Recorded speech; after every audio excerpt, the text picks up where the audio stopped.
Hi, it's Will from StormTheCastle.com, and here on YouTube you know me as Epic Fantasy, and this is my latest video. And this summer, I spent 10 weeks in Europe. I traveled across 3 countries, Italy, France, and Spain, and I had some very distinct goals for doing that. And I also had some unexpected things. And this video is about one of the unexpected things. Let's do the introduction and then I'll get into the video. Dioramas, origami, catapults, and trebuchets, telescopes, terrariums, bonsai trees, and paper games, swords and shields, and real blacksmithing, model boxes, animation. I teach the art of real creation. StormTheCastle.com. Let's make something. Welcome back. So, like I said, I traveled across 3 countries. It took me 10 weeks. And I had some very specific goals. Italy, France, and Spain. In Italy, I wanted to track down the greats of the Renaissance.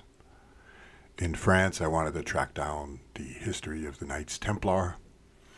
And in Spain, I wanted to track down, follow in the footsteps of Ernest Hemingway. I'm a writer, and it was very important to me.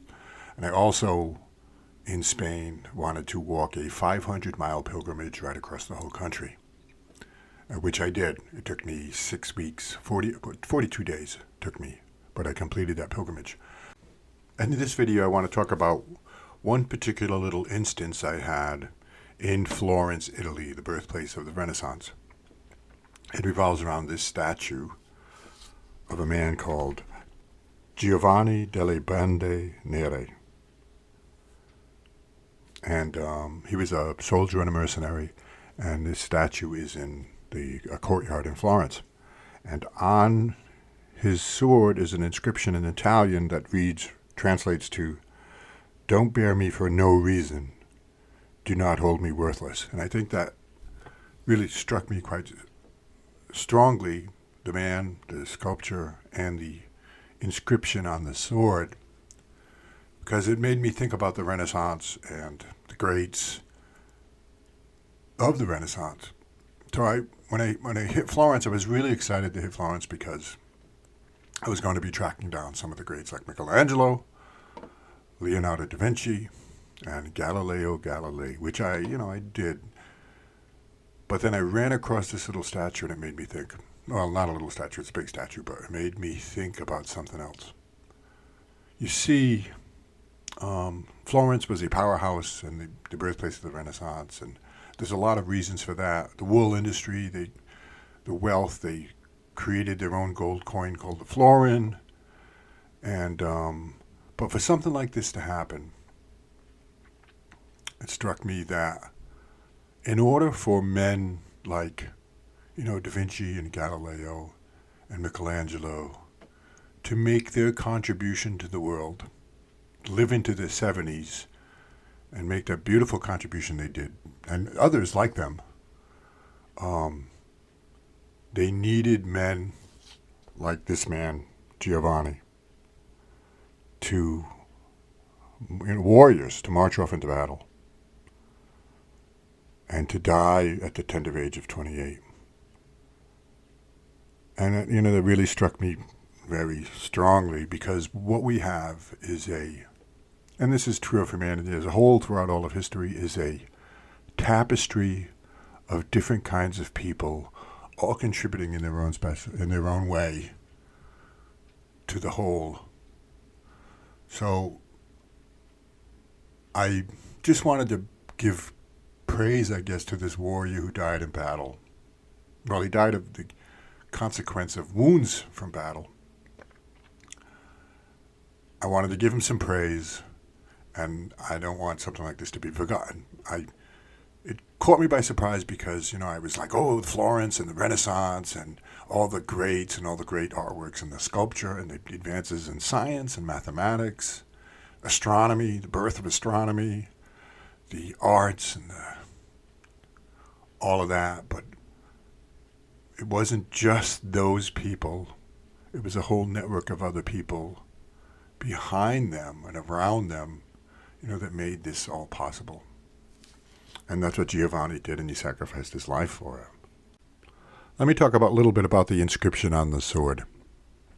It says, it's in Italian, but the rough English translation is, "Don't bear me for no reason. Do not hold me worthless." And there's something profound about this because there's actually two meanings to this couplet. I guess you could call it a couplet. You might at first think it refers to the sword, and it does. Don't bear me for no reason. Don't unsheathe this sword without good reason. And do not hold me worthless. There's profound value and worth in this sword. But the other meaning is to the man.